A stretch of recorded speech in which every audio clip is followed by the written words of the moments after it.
চলুন আজকের এপিসোড শুরু করি। আজকের এই এপিসোডে যিনি ঘটনা পাঠিয়েছেন তার নাম মোহাম্মদ শাওন শেখ। ওনার বাড়ি ফরিদপুর জেলার মধুখালী উপজেলার গাজনা ইউনিয়নে। উনি ওনার গ্রামের নামটা বলেছেন, তবে উনি বলেছেন যে গ্রামের নামটা যেন না বলি। আর যেই জায়গা কেন্দ্রিক ঘটনাটা, ওই জায়গাটা আমার খুব পরিচিত, আমি অসংখ্যবার ওই দিক দিয়ে গিয়েছি।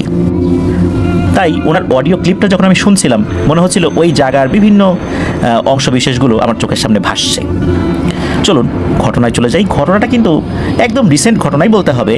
2024 সালের 31শে ডিসেম্বর রাতের বেলা এই গাজনা ইউনিয়নের যে রাস্তাটা রয়েছে, বিশেষ করে মধুখালী থেকে গোয়ালন্দের নিমতলা পর্যন্ত একটা রাস্তা রয়েছে।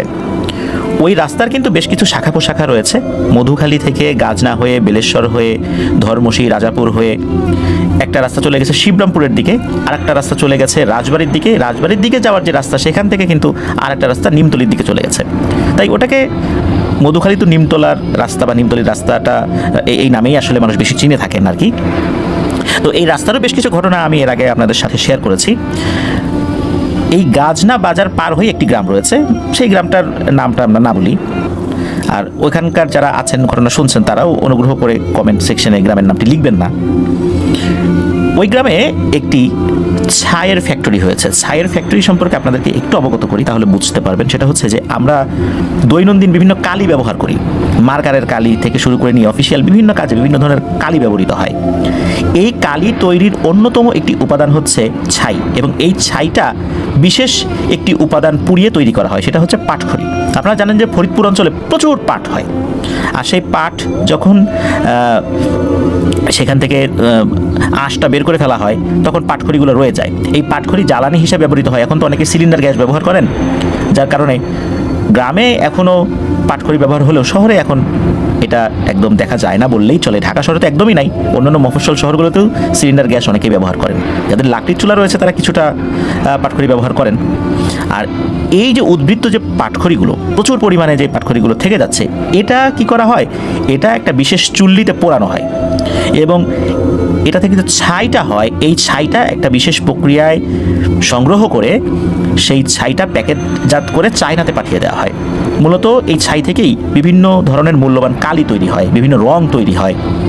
শুধু যে কালি তা না, অনেক ধরনের মেডিসিনও তৈরি হয়। রাজবাড়িতে, বিশেষ করে ফরিদপুর অঞ্চলে আমি বলবো, রাজবাড়ি, ফরিদপুর, এই আশেপাশের আরও যে সমস্ত অঞ্চলগুলো রয়েছে, সেখানে এই ধরনের বিভিন্ন চুল্লিগুলো স্থাপন করা হয়েছে। এই পাটখড়িগুলো পুড়িয়ে সেখান থেকে ছাই সংগ্রহ করা হয় এবং এগুলো এক্সপোর্ট করা হয়।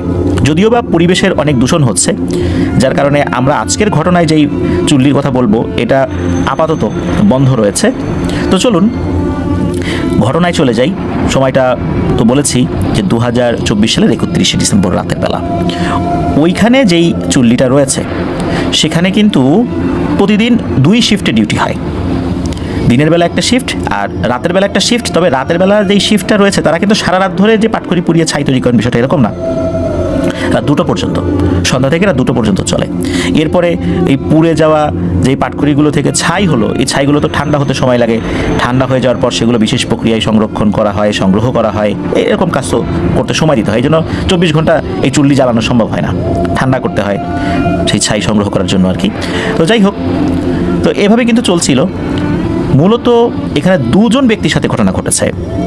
প্রথমে যার সাথে ঘটেছে তার নাম হচ্ছে আরহাম। সে একজন তরুণ যুবক, ভালোই কাজ করছিল। তো ওর ওই রাত্রে, মানে 31শে ডিসেম্বর 2024 সাল, যেটা ওই রাত্রে ওর ডিউটি পড়েছিল নাইট শিফটে। তো নাইট শিফটে আরও কয়েকজন ডিউটি করছিল। ওরা যেখানে ওই পাটখড়িগুলো পোড়ায়, তার থেকে একটু দূরেই কিন্তু টনকে টন, মানে শত শত টন পাটখড়ি জমা করে রাখা আছে নির্দিষ্ট জায়গায়। ওইটার পাশে একটা তাল গাছও রয়েছে, ছোট বড় মিলিয়ে বেশ কয়েকটা তাল গাছ রয়েছে আর কি। রাতের বেলা তারা পাটখড়ি পোড়াতে থাকেন। পোড়াতে 2টার সময়ে তো ডিউটি শেষ, কিন্তু তার 1 ঘন্টা আগে তাদের যে সর্দার ছিল, প্রত্যেকটা শিফটে একজন সর্দার থাকে। তো এই যে আরহাম ছেলেটা, এই ছেলেটা ওই সর্দারকে বলে, সর্দার আমার শরীরটা খারাপ লাগছে, আমি একটু ঘুমাই, আপনাদের শিফট শেষ হলে আমাকে ডাক দিন, তারপর বাসায় চলে যাব। সাধারণত এই পাটখড়ি পোড়ানোর কাজটা কিন্তু এতটা সহজ না, প্রচণ্ড তাপ, হিট কিন্তু সহ্য করতে হয়। তারপর কিন্তু ধোঁয়া ওড়ে, এই ধোঁয়াগুলো নাকে মুখে গেলে কিন্তু শরীরে অনেক ক্ষতি হয়, অসুস্থতা বোধ হয়। তো এরকম সমস্যা কিন্তু অনেকেরই হয় ওই যারা পাটখড়ি পোড়ান। তো যে সর্দার ছিল ঠিক উনি বলেন যে ঠিক আছে তুমি ঘুমাও, যাওয়ার সময় ডাক দিয়ে দিব। তো ওখান থেকে একটু দূরে গিয়ে এই আরহাম ছেলেটা বিশ্রাম নিচ্ছিল, খুব ক্লান্ত ছিল, সে ঘুমিয়েও পড়ে। এদিকে কি হয়, পাটখড়ি পোড়ানো শেষে রাত 2টোর পরে অন্য যারা ছিলেন সর্দার সহ তারা ওই আরহামকে ডাকতে গেছেন যে চলে যাচ্ছি, ওকে উঠাই নিয়ে যাই। তারা যে এই যে ডাকাডাকি করছেন, আরহামের আর ঘুম ভাঙে না, মানে এমন ঘুম মনে হচ্ছে তাকে এখন কাঁধে তুলে নিয়ে যেতে হবে। এখন কাঁধে তুলে নিয়ে যাওয়াও সমস্যা ছিল না, কিন্তু আরহামের যেই বাড়িটা, ওই বাড়িটা ছিল অন্য ডিরেকশনে, আর ওইখানে অন্যরা যারা ছিলেন তাদের বাসা ছিল অন্য ডিরেকশনে। সবাই মিলে চিন্তা করলেন কী করা যায় আরহাম ছেলেটাকে। তখন সবাই বললেন, সবাই মিলে সিদ্ধান্ত নিলেন যে ও তো সাহসী ছেলে, সমস্যা নাই, ওর ঘুম ভেঙে গেলে ও একাই উঠে বাড়ি চলে যেতে পারবে, এটা নতুন কিছু না, আমরা চলে যাই। তো ওনারা কী করেছেন, ওনারা ওনাদের মতো করে চলে গেছেন। এর ভিতরে কি হয়, আরহাম তো ঘুমাচ্ছে, হঠাৎ করে তার ঘুম ভেঙে যায়। তখন যে রাত আনুমানিক কয়টা এটা আসলে সে বলতে পারে না। তার ঘুম ভেঙে গিয়েছে। ঘুম ভাঙার পর দেখছেন যে চুলা টুলা সব কিন্তু নেভানো, সব বন্ধ, কেউ নাই, চারদিকে অন্ধকার, চাঁদের আলো আছে, আর ওখানে কিন্তু লাইটও আছে, বিদ্যুৎ সংযোগ তো আছেই, লাইট জ্বলছে। সে তো চুলা থেকে বেশ খানিকটা দূরেই শুয়েছিল আর কি, কারণ চুলার কাছে তো গরম, ওখানে শুলে তো তার ঘুম হবে না। আর ডিসেম্বর মাস, তখন তো শীত তো থাকেই। তো যাই হোক, হালকা কুয়াশাও ছিল চারদিকে, যেহেতু কুয়াশা ওই চুলা বন্ধ হয়ে গেছে, আগুনের তাপ তো চারদিকে নাই, কুয়াশা মোটামুটি পড়ে গেছে। তো আরহাম ওই শুয়ে শুয়েই একটা অদ্ভুত জিনিস লক্ষ্য করে। সে লক্ষ্য করে ওই যে চুলাটা, ওই চুলার ভেতর থেকে একটা কালো কুচকুচে অবয়ব, খুব বেশি লম্বা না, 7-8 বছর বয়সী বাচ্চারা যতটুকু লম্বা হয়, যেরকম স্বাস্থ্য হয়, স্বাভাবিক স্বাস্থ্য আর কি, ওই রকম। তো এই জিনিসটা ওই চুলা থেকে একবার বের হচ্ছে, আবার লাফ দিয়ে ঢুকছে, মনে হচ্ছে খেলা করছে। আর যখন বের হচ্ছে তখন আরহাম খেয়াল করলো যে এই অবয়বটার পুরো শরীরটাই কালো কুচকুচে। চাঁদের আলোতে দেখা যাচ্ছিল বিষয়টা এরকম না, আমি তো বললাম যে ওইখানে কিন্তু আলো ছিল, লাইটের আলো ছিল, এনার্জি বাল্ব জ্বালানো ছিল একটু দূরে, সেই আলোতেও কিন্তু বোঝা যাচ্ছিল যে একদম কুচকুচে কালো, শরীরে লোম রয়েছে বেশ বড় বড়, আর চোখ দুটো একদম সাদা, এতটা সাদা মনে হচ্ছে যে ওই চোখ দুটো লাইটের মতো সাদা, এনার্জি বাল্ব যেরকম হয় না, মনে হচ্ছে ওই চোখের ওই জায়গায় চোখের আকৃতিতে এনার্জি বাল্ব লাগানো। এই দৃশ্য উনি দেখেছেন, দেখার পর ওই যে অবয়বটা, ওই অবয়বটাও খেয়াল করে যে আরহাম তাকে দেখে ফেলেছে। এবার আর ওই অবয়বটা ওই চুল্লির মধ্যে ঝাঁপ দেয় না, সে আরহামের দিকে একটু একটু করে এগিয়ে আসে। আরহাম উঠে দৌড় দেবে, কিন্তু সে সেটা পারছে না, মনে হচ্ছে আরহামের শরীরটা একদম প্যারালাইজড হয়ে গেছে, সে নড়াচড়া করতে পারছে না।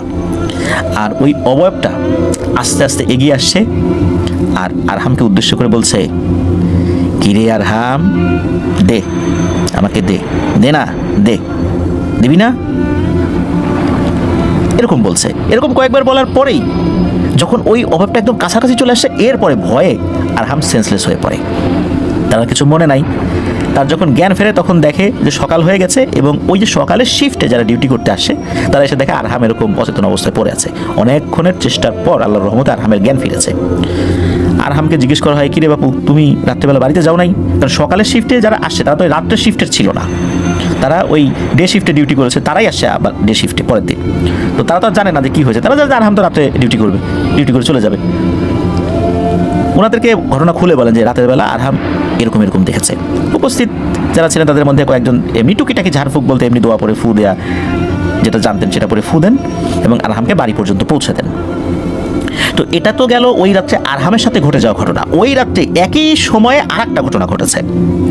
যেহেতু 31শে ডিসেম্বর, পরের দিন 1 জানুয়ারি 2025, ওই গ্রামের 3-4 জন ছেলেপেলে, উঠতি বয়সী ছেলেপেলে, ওরা কি করেছে, একটা ডেকোরেটর থেকে সাউন্ড বক্স ভাড়া করে নিয়ে আসছে। ভাড়া করে এই যে চুল্লির যে জায়গাটা, এখান থেকে বেশ খানিকটা দূরে একটা মাঠের মতো রয়েছে, সেখানে বেশ কিছু গাছ টাছ রয়েছে, ওরা ওইখানে পিকনিক করবে। ওই গ্রামে সামাজিকভাবে কিন্তু একটা রীতি প্রচলিত আছে, যেটা আমাকে শাওন শেখ ভাই জানিয়েছেন। সেটা হচ্ছে যে ওই গ্রামে বিয়ে হোক, অন্য কোনো ধরনের অনুষ্ঠান হোক, কোনো অবস্থাতেই বক্সে বা মাইকে গান বাদ্য বাজানো যাবে না। যদি কেউ বাজায় ইচ্ছাকৃতভাবে, তাহলে তার শাস্তি কি? সামাজিকভাবে সিদ্ধান্ত নেওয়া হয়েছে যে ওই পরিবারের কেউ যদি মারা যায়, তাহলে ওখানে যে স্থানীয় গোরস্থান রয়েছে সেখানে তাকে কবর দিতে দেওয়া হবে না। মূলত এই ধরনের কঠিন সিদ্ধান্ত সামাজিকভাবে নেওয়ার কারণটা কি, এই বিষয়ে শাওন শেখ ভাই বললেন যে ইতোপূর্বে এই উচ্চ শব্দে বক্স বাজানোর কারণে গ্রামের অনেক শিশু এবং বয়স্ক ব্যক্তিদের ক্ষতি হয়েছে, এমনকি হার্টের সমস্যা রয়েছে এমন ব্যক্তিরও মারাত্মক ক্ষতি হয়েছে। বারবার বলার পরও যখন এই ধরনের সমস্যার সমাধান হয়নি, যখন দেখা গেল যে এই ধরনের সমস্যার সমাধান করাটা আসলে আইন প্রয়োগ করে সম্ভব নয়, প্রচলিত আইন, তখন সামাজিকভাবে একটা কঠোর আইন তারা করে ফেলেন, সর্বজন স্বীকৃত একটা আইন, সেটা হলো এইটা। যেহেতু এই ধরনের একটা কঠোর নিয়ম আছে, ওই উঠতি বয়সী ছেলেমেয়েরাও জানতো, এই জন্যই মূলত ওরা ওই খানিকটা দূরে খুবই আস্তে, মানে এটা দূরে যাবে না আর কি, খালি ওরাই শুনবে, এরকমভাবে একটা বক্স তারা ডেকোরেটর থেকে ভাড়া করে নিয়ে আসে। পাশেই একটা বোরিং ঘর ছিল, মানে স্যালো মেশিনের ঘর ছিল, সেখান থেকে মূলত ওই স্যালো মেশিনের যিনি ওনার তাকে বলে ওই বিদ্যুতের সংযোগটা তারা নিয়েছিলেন আর কি। তো ওইখানে খুবই হালকা করে মিউজিক বাজাচ্ছিলেন, আর যেহেতু ডিসেম্বর মাস, শীত ছিল, তো ওরা আগুন জ্বালিয়েছিল, আগুন জ্বালিয়ে একটু মানে আগুন পোহাবে যাতে ঠান্ডা কম লাগে, আর রান্না বাড়া হচ্ছিল, তারা খাওয়া দাওয়া করবে। এরই মধ্যে কি হয়, বেশ খানিকক্ষণ ওইভাবে আগুন জ্বালাতে জ্বালাতে একটা পর্যায়ে এসে আগুনটা অনেকটাই শেষ হয়ে যায়। ওখানে যারা উপস্থিত ছিল তাদের মধ্যে দুজন তারা বলেন যে আচ্ছা আগুন তো নিভে যাচ্ছে, আমরা গিয়ে একটু খড়ি সংগ্রহ করে নিয়ে আসি। খড়ি কোথায় সংগ্রহ করতে যাবেন? ওই যেই তাল গাছের কথা বললাম ওইখানে যাবেন। ওখানে তো পাটখড়ি ছিল, শত শত টন পাটখড়ি মজুত করে রাখে, কিন্তু ওরা ওটা এত হাত দেয় নাই, কারণ ওইটা তো আরেকজনের মালিকানা, তারা তো একটা কাজের জন্য ওখানে নিয়ে আসছেন। তো ওরা কিন্তু ওইখানে হাত দেয় নাই, ওরা চিন্তা করেছে যে ওইখানে একটা মোটামুটি ছোট তাল গাছই রয়েছে, অনায়াসে সেটাতে উঠে যাওয়া যায়। ওই তাল গাছে বেশ কয়েকটা শুকনো স্থানীয়ভাবে ড্যাগা বলে, মানে যে পাতাগুলো ডাল সমেত পাতা, তো ওইটা নিয়ে আসবেন, সংগ্রহ করবেন। ওরকম 3-4টা নিয়ে আসলেই অনেকটা সময় ধরে পোড়ানো যাবে। ওই চিন্তা করে দুইজন ওইখানে আসছেন। দুইজন যখন আসছেন, এর মধ্যে একজন নিচে আছেন আর একজন উপরে উঠে গেছেন, অনায়াসেই উপরে উঠে গেছেন। এর মধ্যে নিচে যিনি আছেন তার মোবাইলের চার্জ শেষ, আলো জ্বালানো ছিল, ফ্ল্যাশ লাইট জ্বালানো ছিল। তো সে আবার বলছে যে এই আমি মোবাইলটা চার্জে রেখে আসি, রেখে আবার আসতেছি, তুই পার, এই পাতাগুলো পার। ও উপর থেকে আচ্ছা ঠিক আছে তুমি যাও, কোনো সমস্যা নেই, তাড়াতাড়ি চলে এসো। ওরা তো কাছাকাছি ছিল, সে আবার ওই মোবাইলটা চার্জ দেওয়ার জন্য ওই যেখানে বক্সটা রাখা ছিল ওইদিকে যাচ্ছে। ওরা তো চার্জারও নিয়ে আসছিল আর কি। এর মধ্যে ধপাস করে একটা শব্দ হয়। শব্দটা স্বাভাবিক ছিল না। শব্দটা হওয়ার কয়েক সেকেন্ড পর প্রচণ্ড জোরে একটা আর্তনাদ। ওই ছেলেটা আবার দৌড়ে এখানে চলে আসে, এসে দেখে উপরে যে ছেলেটা ছিল, ছেলেটা নিচে পড়ে গেছে এবং খুব বাজেভাবে মাথাটা ফেটে গেছে। ও তো চিৎকার চেঁচামেচি শুরু করলে ওই যে বক্সের কাছে যারা ছিল ওরা আবার চলে আসে, ওকে ধরাধরি করে আবার এখানে নিয়ে যাওয়া হয়। নিয়ে যাওয়ার পর দেখা গেল যে ওর মাথা ফেটে বেশ রক্ত বের হচ্ছে, অবস্থা ভালো না। তখন ওই অবস্থাতেই ওই গাজনা বাজার একজন ডাক্তার রয়েছে, ওই এলাকার খুব পরিচিত ডাক্তার, ওনার নাম আমি নিজেও শুনেছি, তার নাম হলো গোপাল ডাক্তার। স্থানীয়ভাবে উনি খুব সুপরিচিত একজন ব্যক্তি। ওই গোপাল ডাক্তারের কাছে নিয়ে যাওয়া হয়, উনি ওনার মতো করে ট্রিটমেন্ট করে দেন, ব্যান্ডেজ করে দেন। ওই ছেলেটার আবার একটা সমস্যা কি, তার কিন্তু ব্রেন টিউমার রয়েছে। কিছুদিন পরেই ইন্ডিয়াতে এটা চিকিৎসার জন্য তার নিয়ে যাওয়ার কথা, এর মধ্যে কিন্তু এই ঘটনা ঘটেছে। তো ও যখন কিছুটা স্বাভাবিক হয়েছে, ওকে জিজ্ঞেস করা হয় কি হয়েছিল, ও একটা ভয়ঙ্কর বিষয় উল্লেখ করে সকলকে। সেটা হলো, ও বলে যে ও যখন গাছে উঠে গেছে, গাছটা তো ছোটো ছিল, অনায়াসে উঠে যাওয়া যায়। ও উঠে যাওয়ার পর যখনই একটা পাতা ডাল সমেত ধরেছে, এই তাল গাছের যেই ডাল পাতা, ওই ডালে কিন্তু করাতের মতো ধারালো অংশ থাকে দুই পাশে, চাইলে কিন্তু সহজে ধরা যায় না, বেশ বুঝে শুনে ধরতে হয়। যারা তাল গাছের এই পাতা সম্পর্কে অবগত আছেন, এই পাতার নিচে যেই ডালের যে অংশটা, সেখানকার ধারালো অংশ সম্পর্কে অবগত আছেন, তারা তো বুঝতে পারবেন। তো ও কি করেছে যে ওইখানে ধরলে তো আসলে কষ্ট হবে, হাত কেটে যেতে পারে, চলে যেতে পারে। ও চিন্তা করলো আরেকটু উপর দিকে উঠে আমি কোনো কিছু ধরি। তো রাতের বেলা তো খুব একটা ভালো বোঝাও যাচ্ছিল না।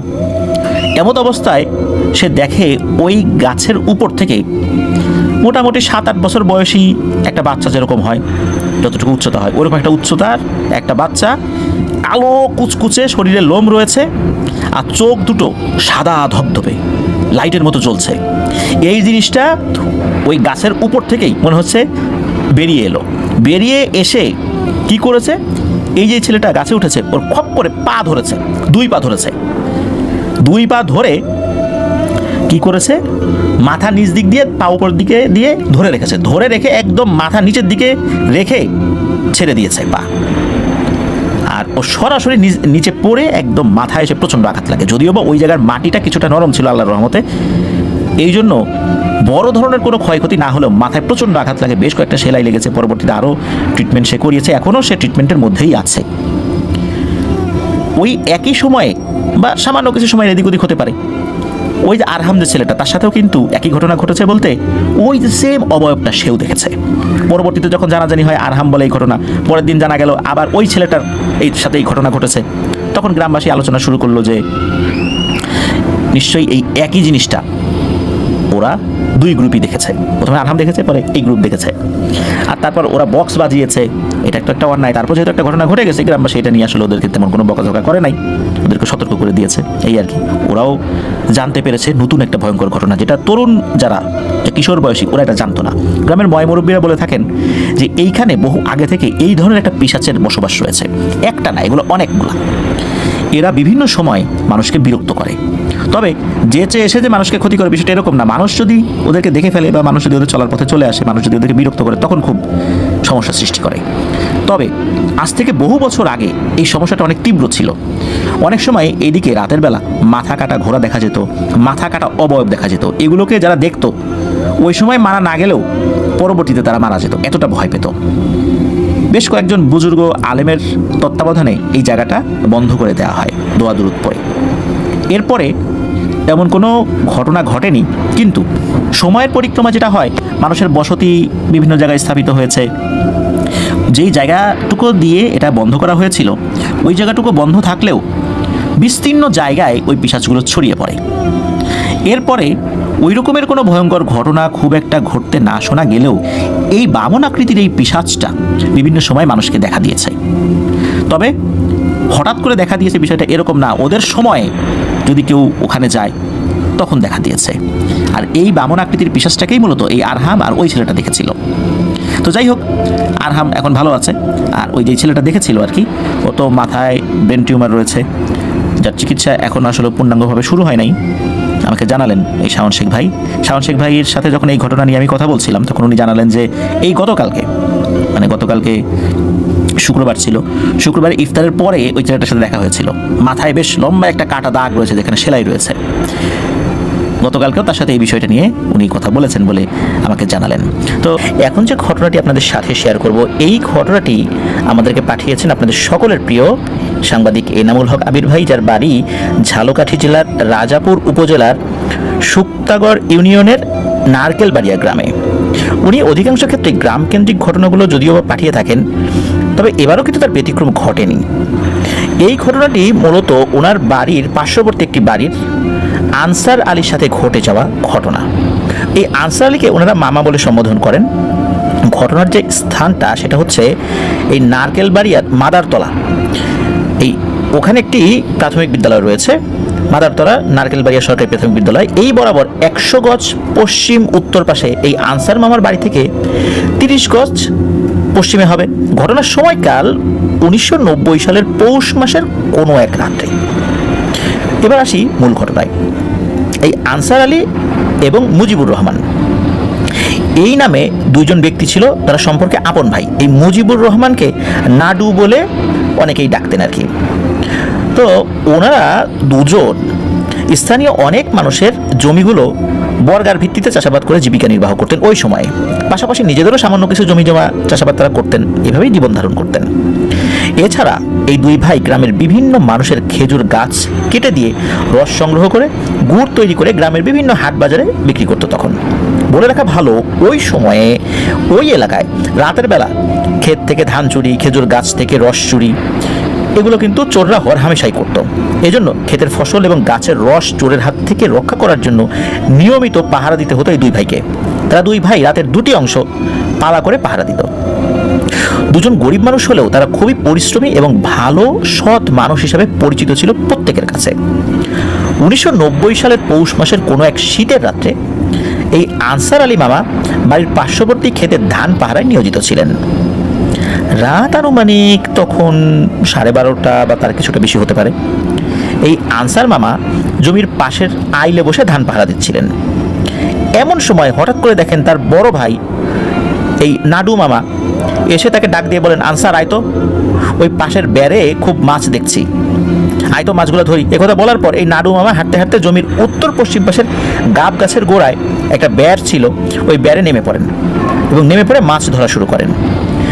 তো নিজের ভাইকে ওখানে এগিয়ে গিয়ে মাছ ধরা দেখছেন উনি, এবং ওইটা দেখা দেখি এই আনসার মামাও ওই ব্যারে নেমে পড়েন, তিনিও মাছ ধরা শুরু করেন। তিনি এত পরিমাণ মাছ ধরছিলেন কিন্তু কোনোটাই ধরে রাখতে পারেন না, সব ছুটে যায়। আর তিনি দেখেন যে ব্যারের দক্ষিণ পাশে একটি পুকুর রয়েছে, ওই পুকুরের সাথেই সংযোগ রয়েছে ওই ব্যারের, আর ওই সংযোগ দিয়েই সব মাছগুলো পুকুর থেকে এই ব্যারে নেমে আসছে। তখন হঠাৎ করে খুব কর্কশ ভাষায় এই নাডু মামা বলে ওঠেন, এই বেটা আনসার, তুই দেখিস না তোর পেছন থেকে সব মাছ পুকুরে যায়? তো আরও বলে ওঠে যে তোর পেছন থেকে মাটি দিয়ে বাঁধ দে, আঞ্চলিক ভাষায় এটাকে বান্দা বলে, ওই বাঁধকে বান্দা বলে আর কি। তো তখন আনসার মামা বলেন, আচ্ছা ঠিক আছে দাদু, আমি মাটি দিয়ে বাদ দেবো, তো তুমি মাটি কেটে দাও। এখন ওই স্থানীয়ভাবে বড় ভাইকে হয়তো দাদু বলে আর কি ওই এলাকায়, তো তাকে মাটি কেটে দিতে বলে, যাতে করে উনি ওই বাঁধটা দিতে পারেন বা বান্দাটা দিতে পারেন আর কি। তো আনসার মামা খেয়াল করেন এই যে নাডু মামা মাটির যেই চাকগুলো কাটা শুরু করেছেন, এই চাকগুলো সাধারণ একটা চাকের সমান না, বড় বড় এক একটা মাটির চাক, যেটা 5 জন মানুষ পূজা করতে হবে। আর একবারে কোনো সাধারণ মানুষ এত বড় চাক কাটতে পারে না, অনেক সময় নিয়ে কাটতে হবে, যদিও বা কাটেও, কিন্তু উনি খুব দ্রুত কাটছিলেন, মানে নাডু মামা। তো এই বিষয়টা দেখে আনসার মামার মনে একটু খটকা লাগে, আর ওই মাটির চাকাগুলো আনসার মামার নিতে খুব কষ্ট হচ্ছিল। তাছাড়াও এই নাডু মামা খুব বাজে ও কর্কশ ভাষায় কথা বলছিল তার সাথে, এবং গালিগালাজও করছিল খুব বাজেভাবেই।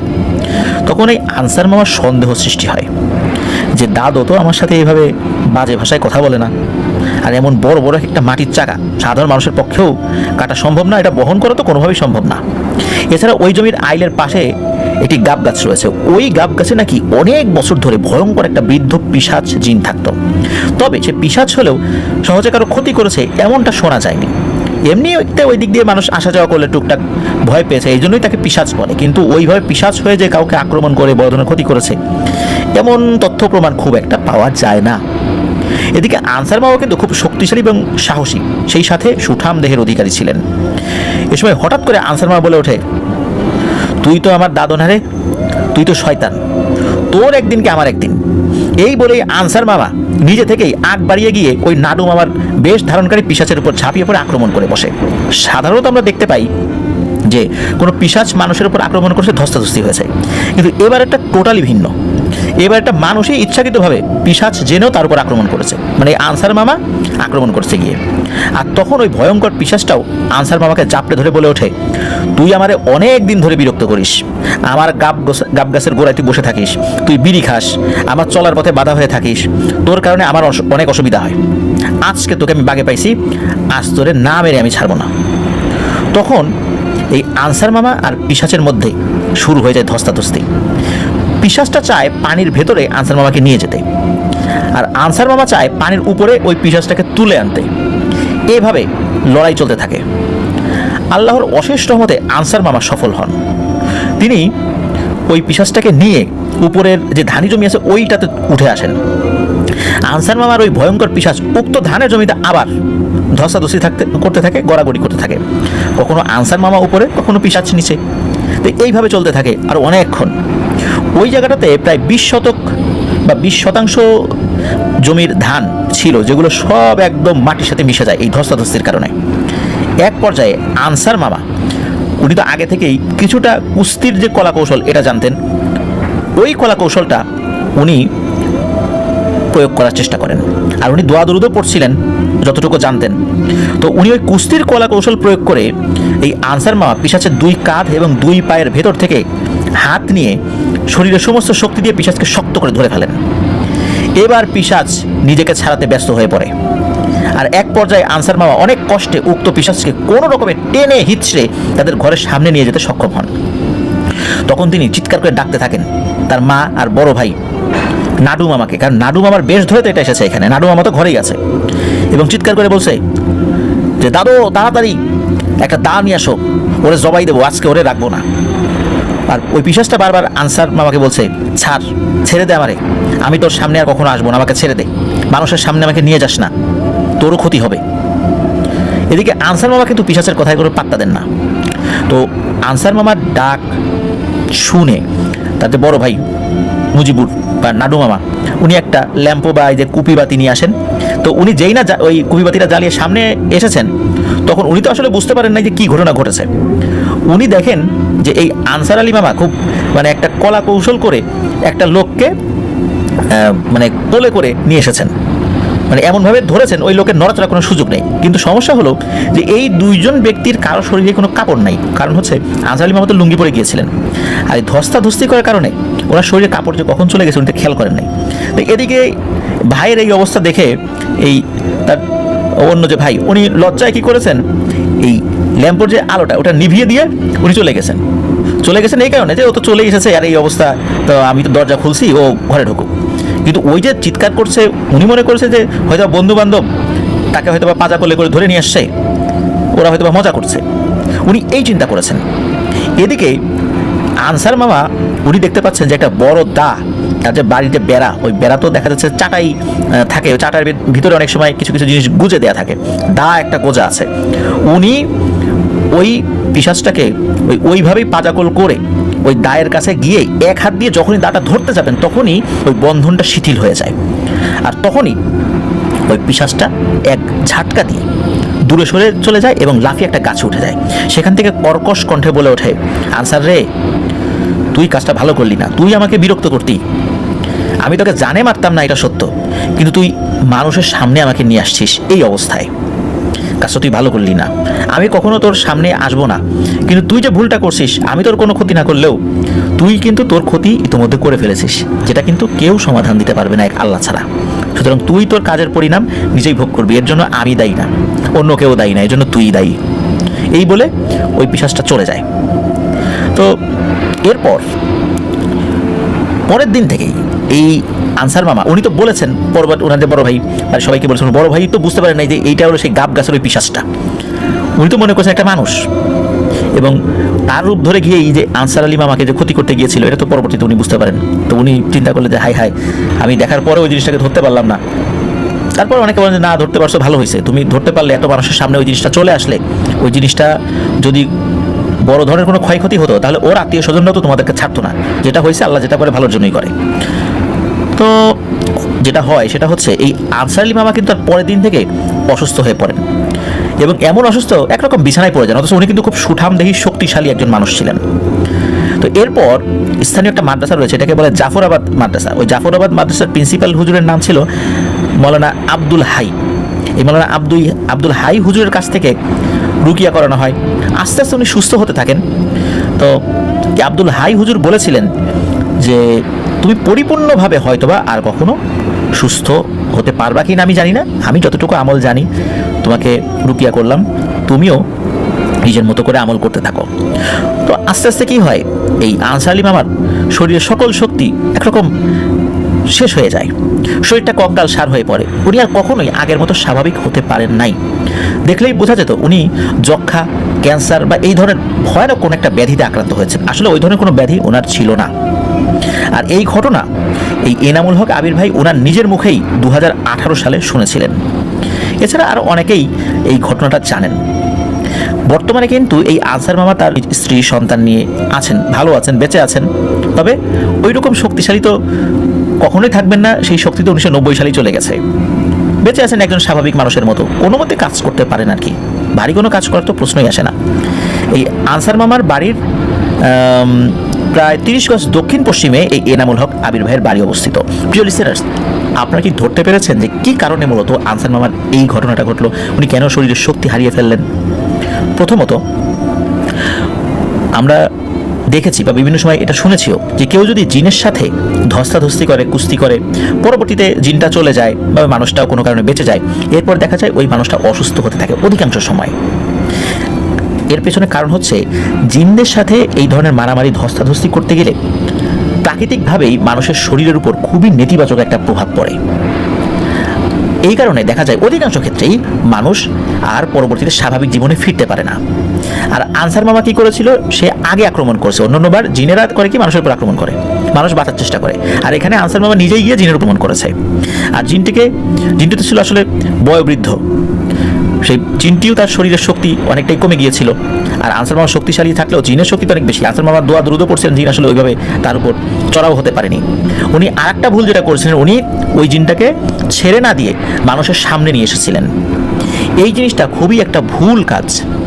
জিন অদৃশ্য জগতের জিনিস, তাদেরকে মনুষ্য জগতের সামনে নিয়ে আসতে হয় না।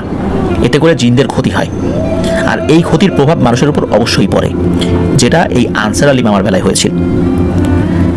ওই জিনটা আর কখনোই আনসার আলী মামার সামনে আসে নাই, এটা সত্য, কিন্তু ওই জিনটা যে কথাগুলো বলে গিয়েছিল সেটা কিন্তু 100% আনসার আলী মামার বেলায় প্রযোজ্য হয়েছিল। উনি বেঁচে আছেন, কিন্তু এভাবে বেঁচে থাকাটা কি আসলে বেঁচে থাকা বলে? এরকম শক্তিশালী মানুষ একদম শক্তিহীন হয়ে যাওয়া, কোনো কাজ সেভাবে করতে না পারা, এটা সত্যি কোনো একটা সুস্থ স্বাভাবিক শক্তিশালী মানুষের জন্য এটা অত্যন্ত কষ্টদায়ক। আমরা চাই না এই ধরনের ঘটনা কারোর সাথে ঘটুক। এবং চলুন ঘটনাতে চলে যাই। সাল 2012, মাসটা মে মাসের কোনো একটা তারিখ। তো এই যে যিনি আমাদেরকে ঘটনা দিয়েছেন, আমাদের বড় ভাই এবং সম্মানিত স্যার, তো এই স্যার কি করেছেন, ওনার তো প্রতিদিন ক্লাস থাকে, তখন কিন্তু সবেমাত্র উনি ওনার ডিপার্টমেন্টে জয়েন করেছেন। ওনার ডিপার্টমেন্টের নামও সঙ্গত কারণে বলছি না, উনি আমাকে বলে দিয়েছিলেন যে ডিপার্টমেন্টের নামটা যদি বলা হয়, নাম নাও বলা হয়, তাহলেও ওনার স্টুডেন্টটা তো অনায়াসে ওনাকে চিনে যাবে, কারণ ওনার খুব কাছের যারা স্টুডেন্ট রয়েছেন। এই ঘটনা ঘটার পর উনি অনেকের কাছে বিষয়টা শেয়ার করেছিলেন, তো যার কারণে ডিপার্টমেন্টের নামটা বলছি না। তো যাই হোক, উনি ওনার ডিপার্টমেন্টে জয়েন করেছেন, তখন নতুন ঢুকেছেন, তো কাজের একটা চাপ ছিল। আর ওনার বাবাও কিন্তু ঢাকা বিশ্ববিদ্যালয়ের খুব নামকরা একজন টিচার ছিলেন, খুবই নামকরা একজন টিচার, এবং বাংলাদেশের খুবই একজন প্রথিত যশা একজন বুদ্ধিজীবী বলতে হবে। তো উনি যখন অবসরে যান, অবসরে যাওয়ার পর ওনাদের বাড়ি তো উত্তরাতে, তো ঢাকা বিশ্ববিদ্যালয়ে যে কোয়ার্টারে ওনারা থাকতেন সেটা ছেড়ে দিয়ে উত্তরাতে চলে যান। আর উত্তরা থেকেই কিন্তু স্যারকে আসা যাওয়া করতে হতো, ক্লাস নিতে হতো। পরের দিন ওনার খুবই একটা জরুরি কাজ ছিল, যেটা সকালবেলায় করতে হবে, সকাল 8টার মধ্যে। কিন্তু সকালবেলা উত্তরা থেকে 2012 সালের ওই বাস্তবতায় সকাল 8টার মধ্যে আসা কিন্তু মোটেও সম্ভবপর ছিল না ওনার জন্য। এটা খুবই কষ্টদায়ক একটা জার্নি ছিল। এখন যেমন মেট্রো রেল হয়েছে, খুব দ্রুত চলে আসা যায়, একবারে উত্তর থেকে একদম ঢাকা বিশ্ববিদ্যালয় টিএসসিতে চলে আসা যায়, তখন তো এই ব্যবস্থা ছিল না। আর এই মেট্রো রেল হয়েছেও তো অল্প কিছুদিন। সেই উত্তরা থেকে সকালবেলা এসে ঢাকা বিশ্ববিদ্যালয়ের কোনো একটা কাজ করা বা ব্যক্তিগত কোনো কাজ যদি থাকে, যদি এখানে শাহবাগ বা এই জায়গায় এসে করতে হয়, তাহলে কিন্তু এটা খুবই কষ্টদায়ক একটা জার্নি। তো উনি চিন্তা করলেন যে উনি আর যাবেন না, উনি ওনার কোনো একটা বন্ধুর বাসায় থেকে যাবেন। তো ওনার বন্ধুর বাবাও ঢাকা বিশ্ববিদ্যালয়ের একজন টিচার, উনি আগে থেকে কথা বলে রেখেছিলেন। কিন্তু রাতের বেলা যখন ওনার বন্ধুকে ফোন দিলেন, ওনার বন্ধু জানালেন উনি একটা খুব গুরুত্বপূর্ণ কাজে, মানে পারিবারিক খুবই একটা জরুরি কাজ পড়ে যাওয়ার কারণে উনি চলে গেছেন, তবে তার বাবা বাড়িতে রয়েছেন, তার বাবাকে যেন ফোন করে। যেহেতু ওনার বন্ধুর বাবাও তো টিচার, তাকে উনি খুব ভালো করে চিনতেন, আর ওই স্যারও আবার এই স্যারকে চিনতেন। তো তাকে ফোন দিলেন, ফোন দেওয়ার পরে বলে যে বাবা আমার তো আসতে একটু দেরি হবে, তুমি অপেক্ষা করো। তখন উনি আবার একটু বিব্রত বোধ করলেন যে আসলে এখন এত অপেক্ষা করব, থাক, ওনাকে আর বিরক্ত না করি, দেখা গেলো আমার কারণে উনি আবার কাজ কমিয়ে আবার চলে আসবেন, বিষয়টা একটু কেমন হয়। তো উনি ওনাকে ওই স্যারকে বলে দিলেন, স্যার আপনি আপনার কাজ করেন, আমি অন্য একটা ব্যবস্থা করছি। তো উনি মূলত যাতে ওনার স্যার বিব্রত বোধ না করেন, এই জায়গা থেকেই উনি চিন্তা করলেন যে আমি ওনাকে না করে দিই, আমি অন্য একটা ব্যবস্থা করি। তো অন্য ব্যবস্থাটা কি, উনি চিন্তা করলেন যে ওনার যেই কক্ষটা বরাদ্দ রয়েছে ঢাকা বিশ্ববিদ্যালয় থেকে কলা ভবনের 5 তলাতে, তখন কিন্তু কলা ভবনের 5 তলার কাজ পুরোপুরি শেষ হয় নাই, আন্ডার কনস্ট্রাকশন ছিল এটা, কিন্তু কিছু অংশ শেষ হয়েছে। আর ওইখানে তখনও কোনো ডিপার্টমেন্ট চালু হয়নি, যেমন এখন একটা ডিপার্টমেন্ট চালু আছে সেখানে 5 তলাতে, কিন্তু তখন কিন্তু এটা ছিল না। ওখানে বেশ কিছু রুম ছিল যেটা টিচারদের জন্য বরাদ্দ ছিল, ওখানকার একটা রুম এই স্যার পেয়েছিলেন। তো ওই রুমটা আবার ওনার একার জন্য ছিল না, আর একজন টিচারও মানে শেয়ার করে ওই রুমটা, তাদেরকে কাজ করতে হবে, খাতা দেখা থেকে শুরু করে বিভিন্ন ধরনের মূল্যায়ন রয়েছে শিক্ষার্থীদের, তারপর রেজাল্ট তৈরি করা, অনেক কাজ রয়েছে, সেগুলো কিন্তু আলাদা আলাদা বসে করতে হয়। যেহেতু ওনারা নতুন ঢুকেছেন, ওনাদের জন্য একদম পৃথক আলাদা সুন্দর ডেকোরেটেড রুম দেওয়ার ব্যবস্থা তখনও হয়নি।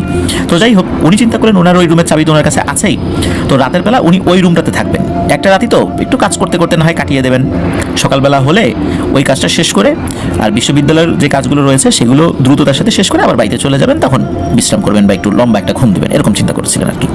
তো ওই চিন্তা থেকেই উনি কলা ভবনে চলে যান রাতের বেলাতেই। তো রাতের বেলা কিন্তু কলা ভবনের নিচে যারা সিকিউরিটি রয়েছে বা যারা গার্ড রয়েছে, তারা কিন্তু ওই মেইন কেসি গেট লক করে বসে থাকে, আর স্যাররা যদি আসে তখন খুলে দেয়। স্টুডেন্ট বা অন্য কারো কিন্তু উপরে ওই সময় ওঠার অনুমতি নেই। তো স্যার যেহেতু গিয়েছেন, স্বাভাবিকভাবেই তারা দরজা খুলে দিয়েছে, তো উনিও উঠে গেছেন উপরে উঠে যাওয়ার পর উনি ওনার রুমে কিছু কাজ করেছেন।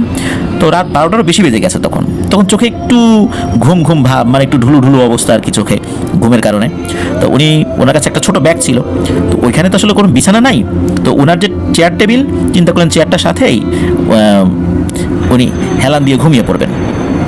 ওইরকম চিন্তা করেই উনি চেয়ারের সাথে যতটুকু পারছেন আর কি, কষ্ট হচ্ছে তারপরও হেলান দিয়ে ঘুমানোর চেষ্টা করছিলেন। তারপর আবার ভালো করে ঘুম হচ্ছিল না, তখন একটা কাজ করলেন, সেটা হলো ওনার যে ব্যাগটা ছিল ব্যাগটা টেবিলের উপর রেখে ওইটার উপর মাথা দিয়ে মানে অনেকটা উপর হয়ে শোয়ার মতো করে টেবিলে বসে যেভাবে অনেকে ঘুমায় উনি চেষ্টা করেন ওইভাবে ঘুমানোর জন্য।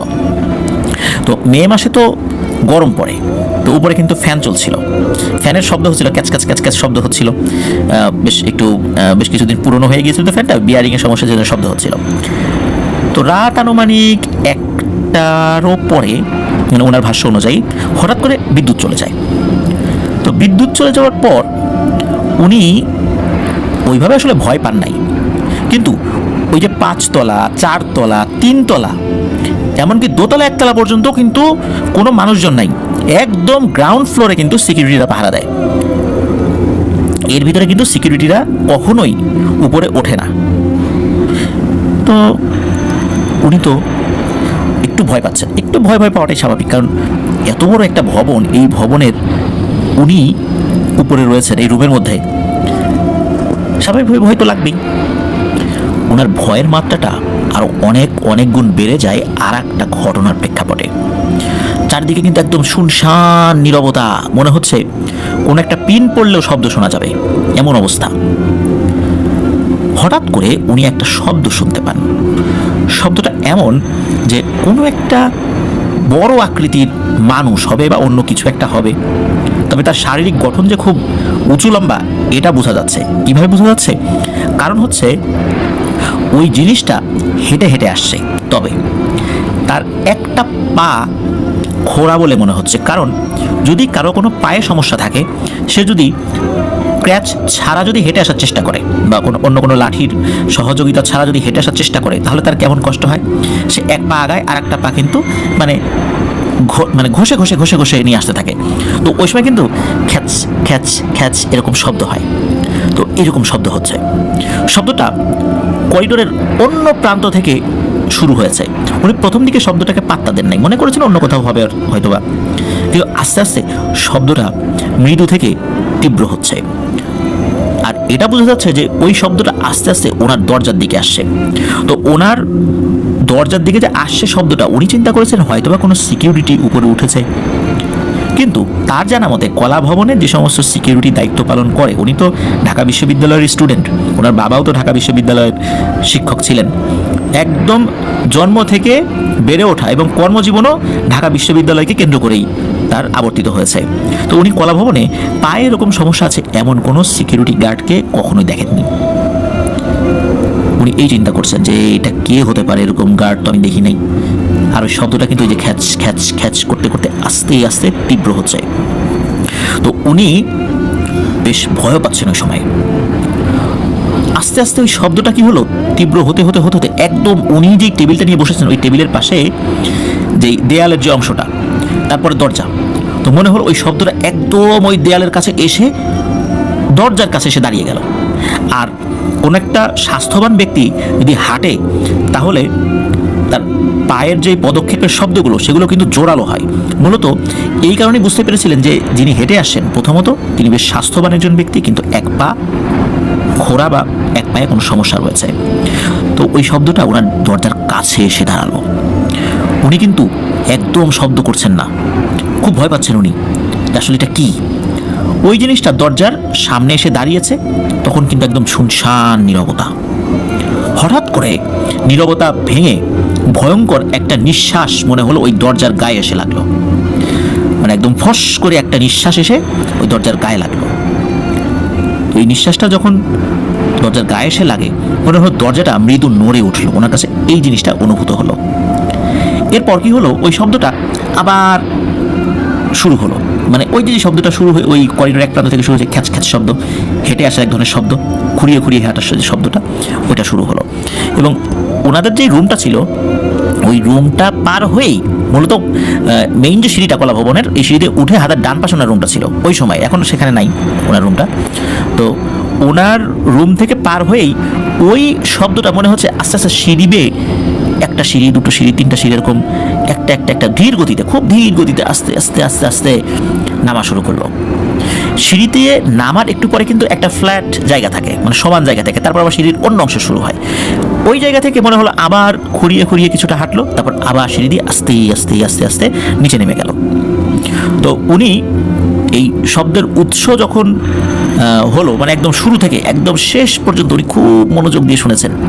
এদিকে একে তো বিদ্যুৎ চলে গেছে গরমের সময়, উনি ঘেমে অবস্থা খারাপ, তারপর আবার ইলেকট্রিসিটিও নাই, চারদিকে অন্ধকার, ঘুটঘুটে অন্ধকার। উনি যে দরজা খুলে বাইরে যাবেন, কি হয়েছে এটা দেখবেন, এই সাহস ওনার ছিল না। আবার ওনাদের যে রুমটা, ওই রুমে তখনও অ্যাটাচ ওয়াশরুম করা হয়নি, ওয়াশরুমটা বাইরে ছিল, একটা কমন ওয়াশরুম ছিল, কয়েকটা রুমের জন্য একটা, টিচাররা ব্যবহার করবেন আর কি। তো উনি বাইরে যে যাবেন এই সাহসটা পাচ্ছিলেন না। উনি কি করবেন, বাইরে আসলে দেখবেন যে এটা কে, চিৎকার করে বলবেন কিনা, এই কে ওখানে, এরকম বলবেন কিনা, এই সাহস উনি পাচ্ছেন না। এর মধ্যে ঘটে আরেকটা ঘটনা, সেটা হলো ওই শব্দটা আবার নিচ থেকে ওই খ্যাচ খ্যাচ খ্যাচ খ্যাচ শব্দ করতে করতে করতে করতে মনে হচ্ছে আবার উপর দিকে আসছে, মানে সিঁড়ি বেয়ে যেভাবে নেমে গিয়েছিল ওইভাবে আস্তে আস্তে উপরের দিকে আসছে। উনি যখন বুঝতে পারলেন যে সিঁড়ির শেষ প্রান্ত যেটা, মানে যেখানে মূলত এই 5 তলার সিঁড়িটা শেষ হয়েছে, ওই জায়গায় ওই শব্দটা আসতে আর বেশি দেরি নাই। এদিকে ওনার শরীরও তো কাঁপুনি ধরে গেছে, না জানি কি বিপদ এখন অপেক্ষা করছে। কারণ ওনার পরিবারকে উনি জানিয়েছিলেন যে উনি ওনার এক বন্ধুর বাসায় থাকবেন, যেহেতু রাত্রেবেলা আসবেন না, উনি এটা জানিয়েছিলেন। তো এখন এই 5 তলাতে উনি রাতের বেলা থাকার কারণে যদি কোনো সমস্যা হয়, কোনো ভয় পান বা অন্য ধরনের কোনো সমস্যা হয়, তাহলে পরিবারকে কি জবাব দেবেন? তো এই সমস্ত চিন্তা উনি করছিলেন। তো এদিকে ওই শব্দটা কিন্তু আস্তে আস্তে আস্তে আস্তে আসছে। উনি ফিল করলেন শব্দটা আবার সিঁড়ি বেয়ে শেষ সিঁড়িটা অতিক্রম করে আবার ওরকম পা ঘষে ঘষে খ্যাচ খ্যাচ খ্যাচ খ্যাচ শব্দ করে আস্তে আস্তে আবার ওনার দরজার সামনে দাঁড়ালেন। তো দরজার সামনে দাঁড়ানোর পরে এইবার ওরকম নিঃশ্বাস না, মনে হলো খুট খুট খুট খুট শব্দ, মনে হচ্ছে ফ্লোরের উপর কোনো একটা শব্দ হচ্ছে, তো যদি কোনো লাঠি দিয়ে ঠক ঠক ঠক ঠক শব্দ করে এরকম কিছু একটা। এই শব্দটা কিছুক্ষণ পর থেমে গেল। এরপর উনি শুনতে পেলেন ওই শব্দটা আবার ওই যে শুরুর উৎস, যেই দিক থেকে উনি শুনেছিলেন যে ওই দিক থেকে শব্দটা শুরু হয়েছে, মনে হচ্ছে আবার ওই দিকে যাওয়া শুরু করলো। আস্তে আস্তে শব্দের তীক্ষ্ণতাটা কমতে শুরু করলো, মনে হচ্ছে ওই শব্দটা আবার ওই উৎস যেখানে শুনেছিলেন আর কি ওই দিকে চলে গেল। একটা সময় ওই শব্দটা একদম মিলিয়ে গেল, আর এর কিছুক্ষণ পরে আবার ইলেকট্রিসিটি চলে এসেছে। মানে তখন মিলিয়ে গেছে শব্দটা, এর হয়তো 15-20 মিনিট পর ইলেকট্রিসিটি চলে এসেছে। আবার যখন ওই ফ্যান ঘোরা শুরু হয়েছে ঘর ঘর শব্দে, একে তো একটু আগে এই ধরনের খ্যাচখ্যাচ শব্দে তো ওনার ভয়ে অবস্থা খারাপ, আবার ফ্যানের ওই ঘর ঘর শব্দ, কচকচ শব্দ ওনার মনের মধ্যে নতুন এক আতঙ্ক সৃষ্টি করে। মনে হচ্ছে যে এই অবয়বটা এখন রুমের ভেতরে চলে এসেছে। সারা রাত উনি ঘুমাতে পারেন নাই, ভোরের দিকে একটু ঘুম হয়েছিল, তবে ফজরের আজানের সাথে সাথে ঘুম ভেঙে যায়। ঢাকা বিশ্ববিদ্যালয়ে যে কেন্দ্রীয় মসজিদ রয়েছে সেখানে তো আজান দিয়েছে, ওই আজানের শব্দে মূলত ওনার ঘুম ভেঙে যায়। ঘুম ভাঙার সাথে সাথে উনি দরজা খুলেই দ্রুত উনি একদম গ্রাউন্ড ফ্লোরে নেমে এসেছেন। নামার পর উনি দরজা ধাক্কানো শুরু, তখনও এই যে গার্ড যারা ছিল তারা তো একটু ঘুম ঘুম চোখ আর কি, ভোরবেলা তো যতই রাত্রে পাহারা দিই ভোরের দিকে একটু ঘুমের ঝুলতে চলে আসে। তো উনি যখন কেচিকেট থাপ্পাচ্ছিলেন তখন তারা তো দ্রুত চলে আসে, গেট খোলে, যে স্যার কী হয়েছে, কোনো সমস্যা? তখন উনি বলেন যে আচ্ছা, আপনারা কি কেউ রাতের বেলা এই রাত 1টার দিকে কি 5 তলাতে উঠেছিলেন? তখন ওনারা একজন আরেকজনের মুখের দিকে চাওয়াচাওয়ি করেন। তারপর ওনারা বলেন, না তো স্যার, আমরা রাতের বেলা ডিউটি করতে গিয়ে যদি উপরে উঠতে হয় সর্বোচ্চ দোতলায় উঠি, দোতলার উপরে আমরা কেউ কখনো যাই না, কেউ কখনো যাবেও না। আর 5 তলাতে তো ওরকম কোনো কাজও নাই, নির্মাণাধীন কিছু কাজ হচ্ছে, রাতের বেলা তো ওখানে যাওয়ার প্রশ্নই আসে না। তো এই বিষয়টা যখন উনি বলেন, বিশেষ করে স্যার যখন ওই গার্ডদেরকে বলেন, গার্ডরা আবার স্যারকে এই বিষয়টা বলেন, স্যার তো মারাত্মক ভয় পেয়েছেন। এর মধ্যে ঘটে আর একটা ঘটনা, সেটা হলো আর একজন টিচার, ওনার রুমটা ছিল আবার দোতলার দিকেই সম্ভবত উনি বলেছেন আর কি। উনি বাংলাদেশের খুব রিনাউন্ড একজন টিচার, উনি ফিলোসফির এতটাই রিনাউন্ড যে এক নামে বাংলাদেশের অধিকাংশ মানুষই তাকে চেনে। তো যাই হোক, সঙ্গত করে নাম বলছি না। তো উনি আবার এই স্যারকে দেখেছেন, উনি তো চিনতেন, বিশেষ করে ওনার বাবার সাথে তার খুব ভালো আন্তরিক সম্পর্ক ছিল। তো ওনাকে দেখার পর বলে, এই এদিকে এসো, কী হয়েছে, কী সমস্যা, তোমাকে দেখে খুব উদ্বিগ্ন মনে হচ্ছে। তখন আবার এই স্যার বলছেন, স্যার আমি তো রাতের বেলা এই শব্দ শুনেছি। এটা শোনার পর ওই স্যার খুবই অবাক হন এবং বলেন যে আমি এত বছর ধরে ঢাকা বিশ্ববিদ্যালয়ে শিক্ষকতা করছি, এই 3 তলার উপরে কখনো যাব, তাও আবার রাত থাকবো, রাতে থাকার জন্য, এটা তো আমি এখনও ভয় পাই, চিন্তাই করতে পারি না। আর তুমি কিনা এই 5 তলাতে তুমি রাত যাপন করতে গেছো, তোমার সাহস আছে বলতে হবে বাবু। যাই হোক, আর কখনো রাতের বেলা এখানে থাকবা না, যা কাজ করার তাড়াতাড়ি করে চলে যাবা, আর রাত 10টার পরে তো থাকবেই না, দ্রুত কাজ করে চলে যাবা, থাকতে হয় অন্য জায়গায় থাকবা, এখানে না। তো উনি স্যার বলেছিলেন যে স্যার আমার তো আসলে এরকম একটা কাজ ছিল, সকালে আমার এই ধরনের একটা ব্যস্ততা ছিল, এই জন্য আমি বাড়িতে যাই নাই, আবার সেই উত্তরা থেকে আসতে হবে। তো সেই স্যার ওনাকে ভালো পরামর্শ দেন, যে পরামর্শটা উনি পরবর্তীতেও মেনে চলেছিলেন। তো এটাই ছিল ঘটনা। প্রিয় লিসেনার্স, কেমন লাগলো এই ঘটনাটি আপনাদের কাছে? আমার কাছে কিন্তু দারুণ লেগেছিল বিষয়টা। এমন মনে হয়েছিল যে স্যার যখন আমাকে বর্ণনা করছিলেন, আমরা উত্তর যে স্টেশন ওখানে যাওয়ার পর ওনারও একজন স্টুডেন্ট এসেছিলেন। ওনার স্টুডেন্ট আবার এই বোরহানুদ্দিন পোস্ট গ্রাজুয়েট কলেজ যেটা রয়েছে সেই কলেজের টিচার, তো উনি এসেছিলেন। তো যখন স্যার নিজের মুখে বর্ণনা করছিলেন, আমার কাছে মনে হচ্ছিল যে আমি ঠিক ওই জায়গাতে রয়েছি, কলা ভবনের 5 তলাতে, ওই রুমের মধ্যে, আর ওই শব্দটা আমি আমার নিজের কানে শুনতে পাচ্ছি। আমার নিজের শরীরের মধ্যেও ভয়ের এক অনন্য শিহরণ জেগেছিল। আমি জানি না লিসেনার্স আপনাদের কাছে কেমন লেগেছে, আশা করছি ভালো লেগেছে। অসংখ্য ধন্যবাদ জানাচ্ছি স্যারকে, উনি ওনার সাথে ঘটে যাওয়া একটি ঘটনা প্রকাশের অনুমতি দিয়েছেন। এখন যে ঘটনাটি আপনাদের সাথে শেয়ার করতে যাচ্ছি, এই ঘটনাটি আমাদেরকে দিয়েছেন যিনি, তার নাম রাইসুল ইসলাম লিওন। উনি বর্তমানে বাংলাদেশ সেনাবাহিনীতে কর্মরত রয়েছেন। ওনাদের দেশের বাড়ি যেখানে, সেটা হচ্ছে গ্রামের নাম ধুলিয়ারি কদমতলা, আর ইউনিয়ন কদমতলা, থানা ও জেলা পিরোজপুর। ঘটনাটির সময়কাল 1965 থেকে 70-এর মধ্যে হবে। ঘটনাটি মূলত দুজনের সাথে ঘটেছিল। সেটা হচ্ছে এই লিওন ভাইয়ের দাদার সাথে, দাদার নাম হচ্ছে আব্দুর রহমান শেখ, আর ওই দাদার চাচাতো ভাইয়ের সাথে, তার নাম হলো মর্তুজা শেখ, কিন্তু সবাই তাকে মতুজা বলে ডাকতো। গ্রামে অনেক সময় নাম একটু অন্যরকম হয়েই যায় উচ্চারণের সুবিধার্থে। মূলত এই মর্তুজা দাদা এই লিওন ভাইয়ের চাচাতো দাদা হন আর কি। তো চলুন মূল ঘটনাতে চলে যাই। তো ঘটনাটি মূলত এই মাছ ধরা এবং মাছ ধরে নিয়ে আসাকে কেন্দ্র করে কিছুটা। এই যে সময়টা 1965 কি 70-এর মধ্যবর্তী একটা সময়, ওই সময়ে এই লিওন ভাইয়ের দাদা এবং তার চাচাতো ভাই দুজনই তো তরুণ। তবে এই লিওন ভাইয়ের দাদা কিন্তু ওই মর্তুজা চাচা থেকে 7 থেকে 8 বছরের বড়। যেহেতু পিরোজপুর জেলা বরিশাল বিভাগের মধ্যে, আর ওখানেও কিন্তু নদী খাল অনেক রয়েছে, আর মানুষ মাছও ধরতো তখনকার দিনে অনেক। আর লিওন ভাইয়ের দাদার চাচাতো ভাই ওরা কিন্তু অনেক গরিব ছিল, বিধায় মাছের উপরই নির্ভর করতে হতো তাদের।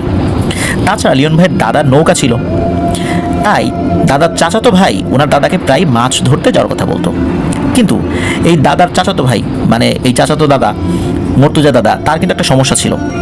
সে যদি কোনো নৌকা দেখে বলতো যে বাহ ভালো মাছ পেয়েছে, তো বলার পরপরই নাকি ওই নৌকায় থাকা জাল দিয়ে আর কোনো মাছই ধরা যেত না।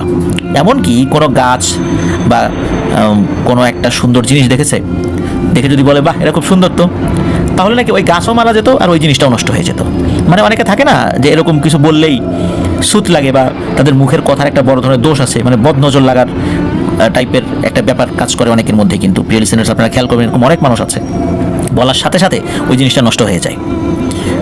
তো তার মানে এরকম একটা সমস্যা ছিল। এই সমস্যার জন্য তার সামনে কেউ সহজে আসতেই চাইতো না, ভয় পেত ও কি বলবে আর নজর লাগবে, আর তাতেই সমস্যা শুরু হয়ে যাবে।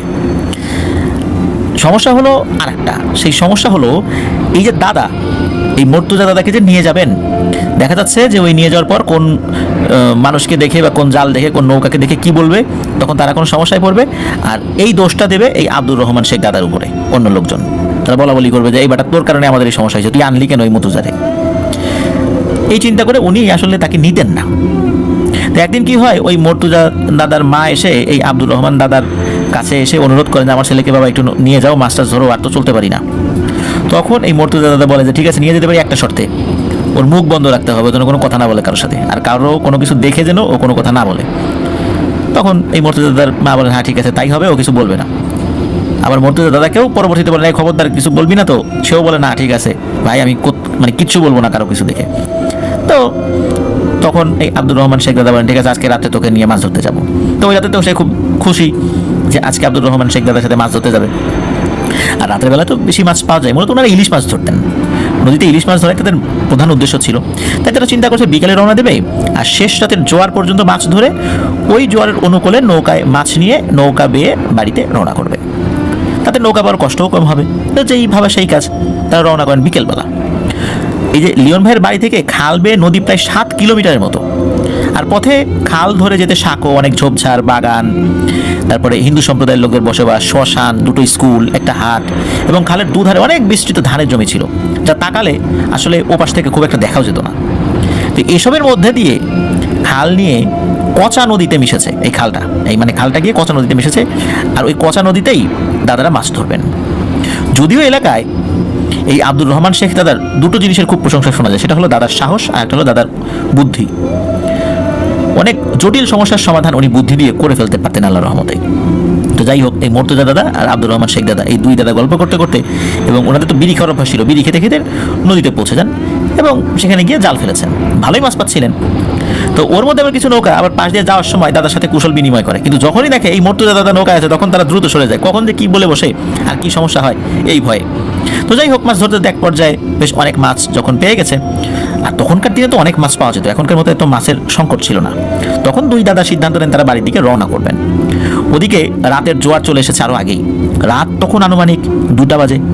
তো নদীর মোহনা দিয়ে খালে ঢুকে দুজন বিড়ি খেতে খেতে গল্প করছে, এর মধ্যে মতুজা দাদা নৌকা বাচ্ছেন, মানে মর্তুজা দাদা আর কি, মানে উচ্চারণের সুবিধাতে যারা যেহেতু চেনেন ওনাকে অনেকেই, এই জন্য মতুজা দাদা বলছি। তো তো উনি তো গল্প গুজব করছেন আর উনি নৌকা পাচ্ছেন আর কি। আর আব্দুর রহমান শেখ দাদা উনি কী করেছেন, উনি ইলিশ মাছের দিকে মুখ করে বসে আছেন। উনি আবার চিন্তা করছেন যে রাতের বেলা এই মাছ নিয়ে আসতে গেলে অনেক সমস্যা হয়, শুধু এই জিন ভূতের সমস্যা না, অনেক সময় নৌকাতে ডাকাত পড়ে, ডাকাত এসে ওই নৌকা সব মাছ নিয়ে যায়, আর নৌকায় থাকা জেলেদেরকেও ব্যাপক মারধর করে, অনেক সময় মেরেও ফেলে। এই ধরনের একটা সমস্যা ওই সময় ছিল, যেটা এখনও আছে। তো যাই হোক, তারা নৌকায় করে খালে ঢুকে পড়ে। 1 কিলোমিটার ধরে পাড়ি দিয়ে, মানে প্রায় 1 কিলোমিটার পাড়ি দিয়ে ওনারা যে হিন্দু এলাকা রয়েছে ওই এলাকায় চলে আসে, আবার ওই এলাকা পাড়ি দিয়ে শ্মশানঘাট পাড়ি দিয়ে আরও প্রায় 2 কিলোমিটার অতিক্রম করেছে। তো ওইখানে একটা হাট আছে, ওই হাটের নাম হচ্ছে মূলগ্রাম হাট, লোকজন ওইটাকে মূলগা হাট বলে। এখনও সেই হাটের পাশ দিয়ে কিন্তু খাল রয়েছে, একটা ব্রিজ ছিল। তো যাই হোক, ওই ব্রিজের পরে বিস্তৃত ধান ক্ষেত, ওই সময়ে ওইখানকার ধান কিছুদিন আগেই কেটেছিল। তো ওইখান দিয়ে যখন আব্দুর রহমান শেখ দাদা এবং মর্তুজা দাদা নৌকা নিয়ে যাচ্ছিলেন, তখন চাঁদের আলোয় খেয়াল করেন খালের ওপারে কিছু লোক তাদের দিকেই আসছে মাঠের মধ্য দিয়ে হেঁটে হেঁটে। তো কাছাকাছি আসতেই এই আব্দুর রহমান শেখ দাদা দেখেন ওরা চারজনই সবাই সাধারণ মানুষের থেকেও বেশ অনেক লম্বা, আর সবাই সাদা আলখাল্লা টাইপের একই কাপড় পরা। ওদের কাঁধে একটা লাশ, সেই লাশের কাফনের কাপড় পরানো।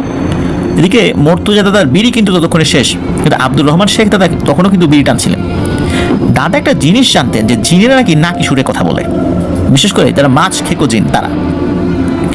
তো কিন্তু এদেরকে দেখে, চেহারা দেখে তো মানুষের মতোই মনে হচ্ছে, একটু লম্বাই এই যা, তাছাড়া তো অন্য কোনো পরিবর্তন দেখা যাচ্ছে না।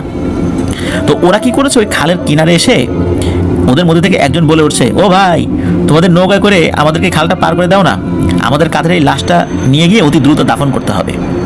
তো ওদের কথাগুলো নাকি কিছুটা নাকি সুরে ছিল, খুব যে নাকি সুরে ছিল বিষয়টা এরকমও না, কিন্তু ওদেরকে দেখেই আব্দুর রহমান শেখ দাদার সন্দেহ হয়েছিল। তারপর যখন কিছুটা নাকি সুরে কথা বলছে আর ওরা অস্বাভাবিক রকমের লম্বা, এটা শুনে দাদা তো বুঝতে পারছেন যে এরা কোন আপদ। তো দাদা কিন্তু কি করেছেন, ওই একটু দূর থেকেই, নৌকা তো একদম কাছে ভিড়ান নাই, দূর থেকে ওই যে ব্রিজটা দেখে দিচ্ছেন, এই তোমরা হেঁটে হেঁটে ওই ব্রিজের উপর দিয়ে ওই পাশে যাও না, আমার নৌকায় যেতে হবে কেন, ব্রিজটা দিয়ে ওই পাশে যাওয়া যায় না, দাদা ওই দিক দিয়ে যাও। তো ওরা কিন্তু ওই দিক দিয়ে যাচ্ছে না, ওরা বারবার অনুরোধ করছে, না রে বাপু, ওই দিক দিয়ে যেতে গেলে দেরি হয়ে যাবে, তোমাদের নৌকা একটু পার করে দাও না, এরকম মিনতি করছে, এমনকি কান্নাকাটি শুরু করে দিচ্ছে। এদিকে মর্তুজা দাদার একটু মায়া হয়েছে, সে কিন্তু কিছু বুঝতে পারেনি এতক্ষণও যে আসলে ঘটনাটা কি। তো সে আবার আব্দুর রহমান শেখ দাদাকে বলছে যে, মিয়া ভাই, এতে করে যখন বলতেছে একটু পার করে দেই না।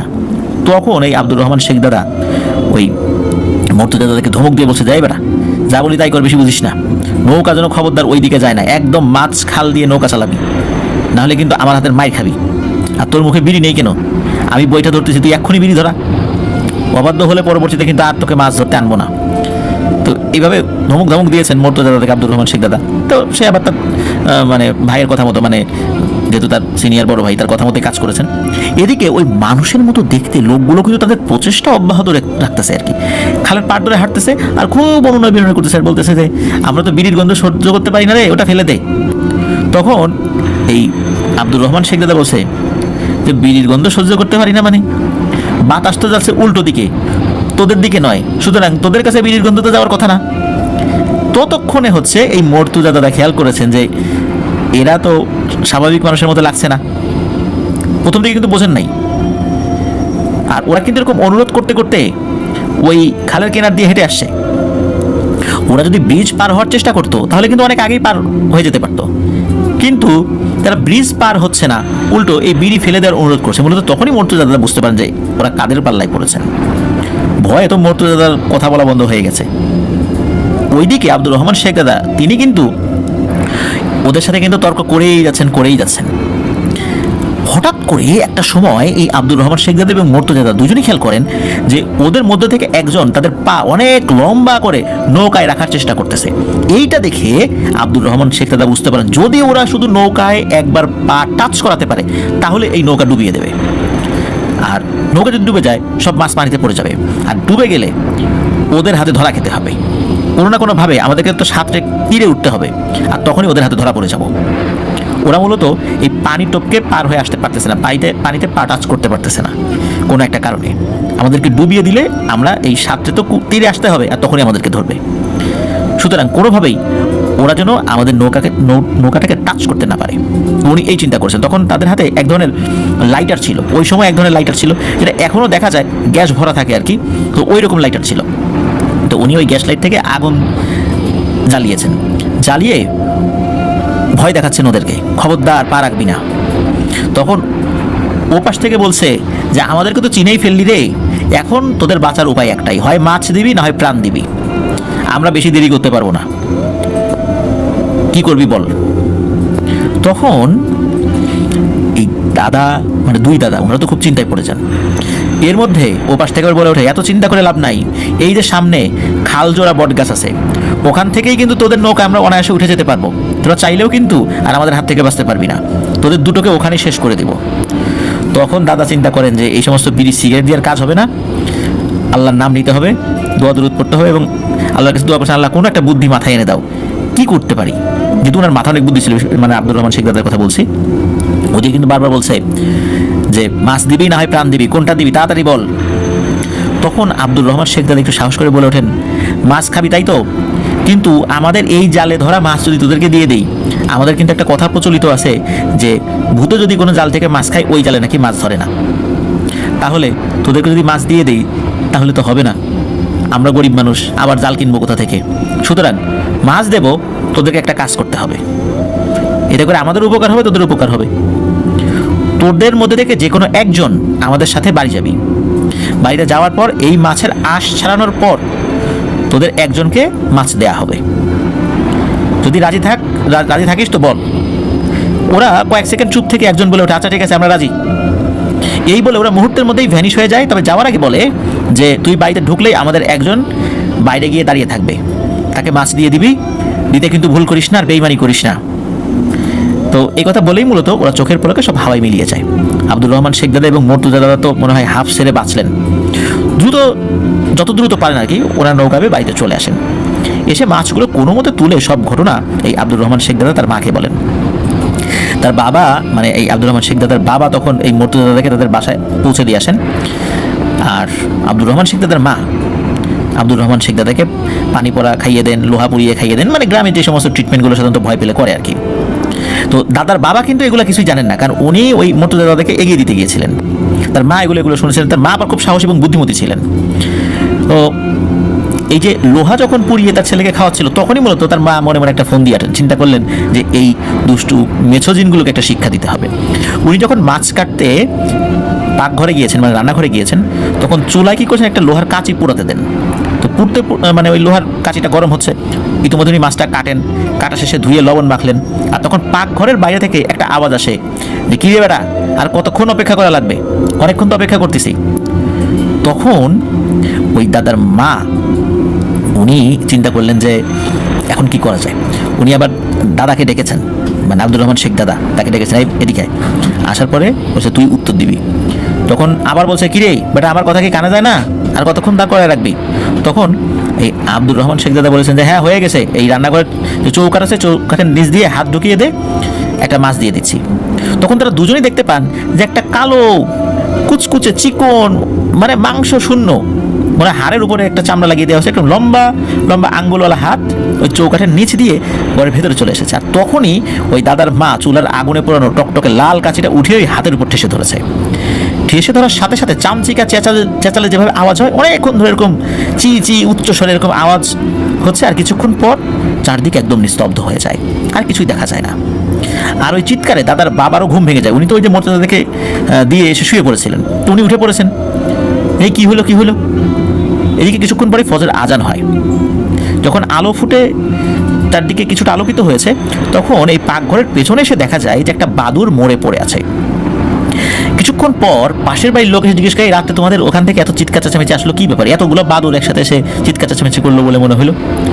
তখন সবাইকে এই ঘটনা বলা হয়। তখন দাদার বাবাও ওই ঘটনা জানতে পারেন, কিন্তু দাদার বাবা বলেন কাজটা ভালো হয়নি। কারণ হচ্ছে বিশ্বাস করে ওরা এসেছিল, ওই জিনিসটা দিয়ে দেওয়া উচিত ছিল।